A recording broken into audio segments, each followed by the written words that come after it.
আমাদেরকে কেন এই মৃত্যু লোকে পাঠিয়েছে, কেন এই মায়া মমতার বন্ধনে বেঁধে রেখেছে। এত মায়া মমতার মধ্যে দিয়েও কখন কে হঠাৎ করে চলে যাবে না আমরা কিন্তু কেউ বলতে পারবো না। যতই ভালোবাসা হোক না কেন, সেই সব ভালোবাসা মায়া মমতাকে ছেড়ে দিয়ে কিন্তু একদিন আমাদেরকে রেখে চলেই যাবে, কেউ আটকে রাখতে পারবো না। আমরা কিন্তু কম বেশি মহাসতী সাবিত্রীর কথা শুনেছি বা বইয়ে পড়েছি বা টিভিতে দেখেছি, ঠিক না? কিন্তু এই কলিযুগেও যে মহাসতী সাবিত্রী রয়েছে হয়তো তোমরা বিশ্বাস করবে না, কিন্তু আজকে আমি তোমাদের কাছে সবটাই বলবো আমি কার কথা বলছি। তো বন্ধুরা নমস্কার, পিঙ্কি সিম্পল ব্লগের নতুন আরেকটা ভিডিওতে তোমাদের সবাইকে স্বাগত রইল। কেমন আছো তোমরা সবাই? আশা করি রাধারানীর কৃপায় তোমরা বেশ ভালোই আছো।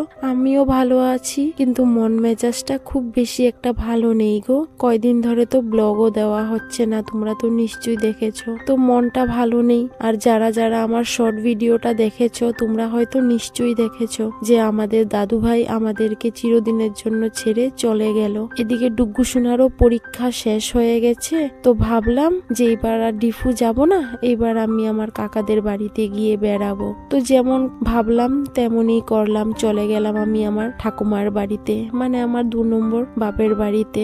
তো শনিবার দিন রাত্রেবেলা গিয়েছি, ভাবলাম 2-4 দিন এখানে থাকবো আর কি। তো দেখো এটা হলো রবিবার সকালের ভিডিও। ঘুম থেকে উঠে কিন্তু খুব হাসি ফুর্তিতেই সময় কাটছে।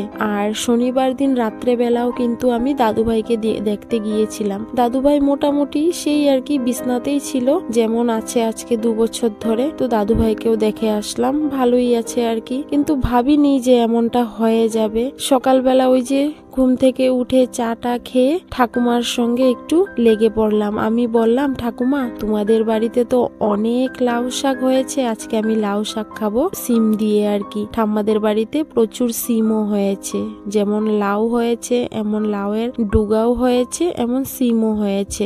ঘরের মেয়ে আবদার করেছে, আর যদি এটা না খাওয়ায় তাহলে কি আর হয় বলো তো? তো রান্না বাড়া তো হবেই আর খাওয়া দাওয়া তো হবেই, ঠিক না? তো দেখো এখানে ঠাকুমাদের এখানে কিন্তু এবার প্রচুর লাউ শাক হয়েছে, লাউ হয়েছে। আমি যে প্রথমে দেখিয়েছিলাম না সেটা ছিল ছাদের উপরে, ছাদের উপরে অনেক লাউ হয়েছে। আর এখানে ঠাম্মায় অনেক কিছু শাকসবজি লাগিয়েছে, মূলা শাক আছে, লাই শাক আছে, পালং শাক আছে, ধনে পাতা আছে। মানে ঘরে যদি সবজি নাও থাকে না, বাড়ির ভিতর এতটা সবজি আছে, টুকিয়ে টাকিয়ে অনেক কিছু রান্না করা যাবে আর কি। এখন বাজে সকাল 10:30টার মতো। তো কাকিদেরকে বললাম আজকে আমি রান্না করে তোমাদেরকে খাওয়াবো, তাও আবার চুলায়। ঠাকুমা আর আমি মিলে সিম পেরে নিচ্ছি। সিমের লতগুলো আর কি অনেকটাই উপরে চলে গিয়েছিল, তো ঠাকুমার আমি মিলে আর কি পেরে নিচ্ছি। গাছের তাজা তাজা সবজি খেতে তো ভালোই লাগবে, ঠিক না? তো এদিকে আবার ফোন আসলো, দাদুভাইয়ের শরীর নাকি বেশি খারাপ। তো মাকেও আমি ফোন করে বললাম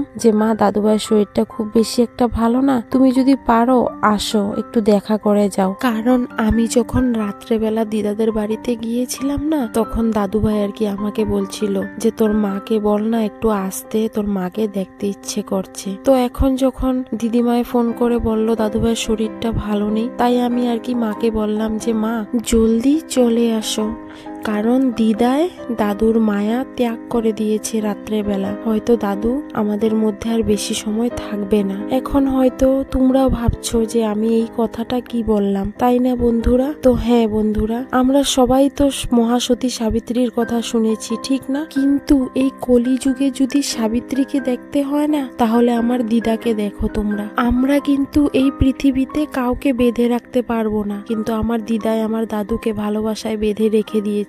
আমার চোখে দেখা একেবারে মানে প্রমাণ আমি বলতে পারবো আর কি কথাটা। কেন বলছি বলো তো বন্ধুরা? আমি রাত্রেবেলা যখন দাদুদের বাড়িতে গিয়েছিলাম না, তখন দাদুই আমাকে হাত ধরে বলল, মনা দেখ না তোর দিদায় আমাকে যেতে দিচ্ছে না, আমি চলে যেতে চাই, কিন্তু তোর দিদায় এতটা মায়া আমাকে আটকিয়ে রেখেছে যে আমি যেতে পারছি না, ভগবান আমাকে নিয়ে যাচ্ছে না, তোর দিদার জন্য ভগবানও আমাকে নিয়ে যেতে পারছে না। আমি এই কথাটা না শুনে বন্ধুরা সত্যি অবাক হয়ে গিয়ে গিয়েছিলাম। আমি ভাবলাম যে বয়স হয়ে গেলে তো বাচ্চার মতো হয়ে যায়, তার জন্যই হয়তো বাচ্চার মতো কথা বলছে আমার দাদু ভাই। কিন্তু না, যখন মামি তারাও এই কথাই বলল যে দিদিমার নাকি এত মায়া এত মমতা দাদুর প্রতি, এই যে দাদু 2 বছর ধরে বিছানায়, তবুও কিন্তু আমার দিদা অধৈর্য হয় নাই, দাদুর সেবা করেই যাচ্ছে। আমার দাদুর বয়স কিন্তু 100-র উপরেই হয়ে গিয়েছে, কিন্তু আমার দিদায় আমার দাদুকে এতটাই ভালোবাসে যে ভগবানও কেড়ে নিয়ে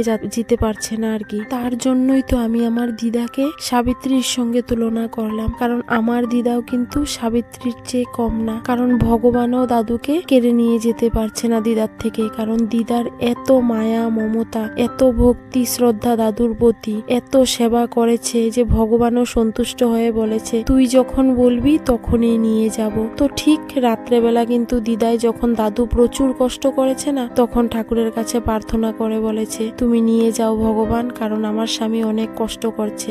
খবর আসলো যে দাদু ভাই নাকি চলে গেছে। তো সত্যি বন্ধুরা, আমিও কিন্তু অবাক হয়ে গেলাম, একটা চোখের সামনে মানে প্রমাণ পেয়ে গেলাম যে সত্যি আমার দিদাই যে দাদুকে কিভাবে বেঁধে রেখেছিল মায়ার বাঁধনে। তো যেই দিদাই বাঁধনটা ছাড়লো, তো দাদু কিন্তু 12 থেকে 13 ঘন্টা তারপরে কিন্তু দাদু আমাদেরকে ছেড়ে চলে গেল। তো যাই হোক বন্ধুরা, এদিকে কিন্তু রান্না বাড়া করে খাওয়া দাওয়া কমপ্লিট হয়ে গিয়েছিল। তারপরে আর কি দাদুর খবরটা আসলো, তো দৌড়ে চলে গেলাম। গিয়ে তো দেখি এই অবস্থা, ওই যে দেখো আমার দিদা বসে আছে, আর আমার মাও এসে পড়েছে, সবাই খুব কান্নাকাটি করছে। তো যাই হোক, আমাদের দাদু কিন্তু আমাদেরকে ছেড়ে চলে গেল, দিদার মায়ার বাঁধন ভেঙে চলে গেল দাদু। তো আমার দাদুর জন্য সবাই প্রার্থনা করো, উনি যাতে বৈকুণ্ঠ ধামে যেতে পারেন, কারণ উনি চিরজীবন সস্তুনী ছিলেন, কোনোদিন একটা পশু হত্যা জীব হত্যাও করেনি। অনেক পুণ্যবান একজন মানুষ ছিলেন, যা সবসময় সবার মঙ্গল করেছে। তো যাই হোক বন্ধুরা, দাদুভাই আমাদেরকে চিরবিদায় দিয়ে চলে গেল, আর সবাই কান্নাতে ভেঙে পড়লো।